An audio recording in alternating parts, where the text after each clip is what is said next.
Aujourd'hui sur le net, disparition du vol Air France 447. La toile s'inquiète et exprime ses interrogations. La reprise du géant automobile américain General Motors par l'État, critiquée en ligne. Et sur Google Earth, une carte rend hommage aux hommes disparus en Irak et en Afghanistan.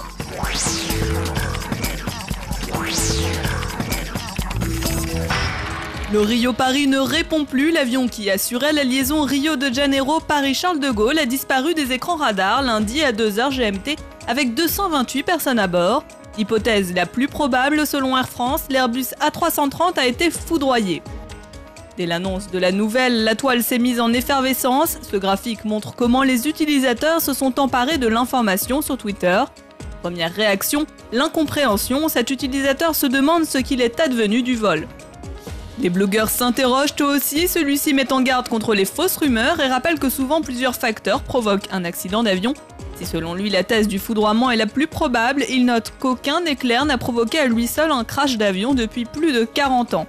Sur les sites de partage, plusieurs vidéos de ce genre d'accidents apparemment fréquents ont d'ailleurs été mises en ligne par les internautes. Sur celle-ci, un vol de la compagnie japonaise ANA en 2008 est touché par un éclair sans qu'il n'y ait pourtant de conséquences graves. Même accident bénin ici filmé par un internaute il y a quelques années, un vol de la compagnie australienne quant à s'est foudroyé alors qu'il s'apprêtait à atterrir en 2004. En attendant, la page Wikipédia est actualisée par les internautes heure par heure et dès l'annonce de la disparition du vol d'Air France, elle affiche notamment le nombre des passagers selon les nationalités et les différentes déclarations des chefs d'État. Fracasser une voiture Government Motors, voici ce que proposent ces manifestants américains. Une vidéo mise en ligne suite à l'annonce du plan de restructuration de General Motors. En effet, l'ancien fleuron de l'industrie automobile américaine a déposé le bilan. L'État financera sa restructuration et prendra le contrôle de 60% du capital. Une mesure jugée interventionniste qui suscite la colère de cet internaute.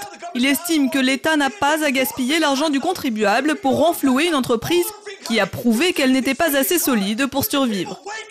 Un point de vue illustré de manière sarcastique par cette animation disponible en ligne. Employees, dealers, investors, legacy, and of course, the billions of bailout dollars happily donated to us by the American taxpayer.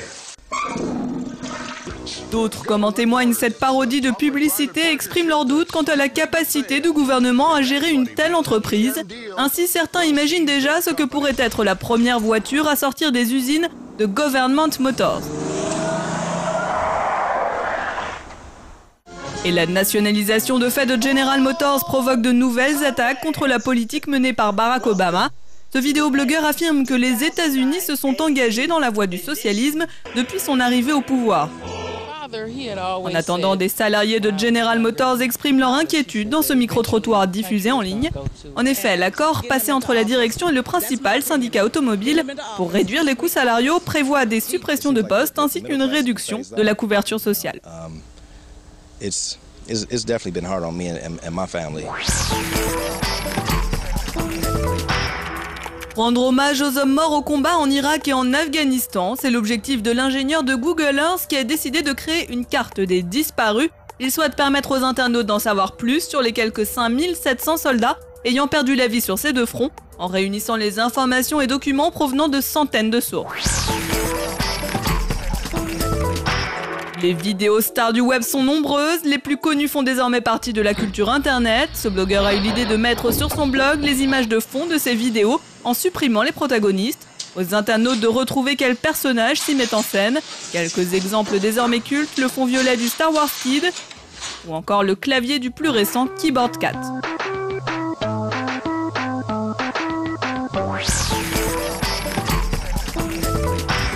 Après The Hunt for Gollum, le film réalisé par des fans du Seigneur des Anneaux, voici Batman Ashes to Ashes.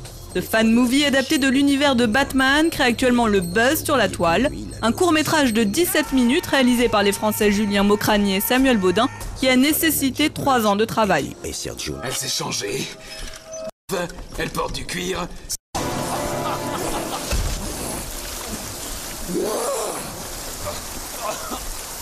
Je t'aime.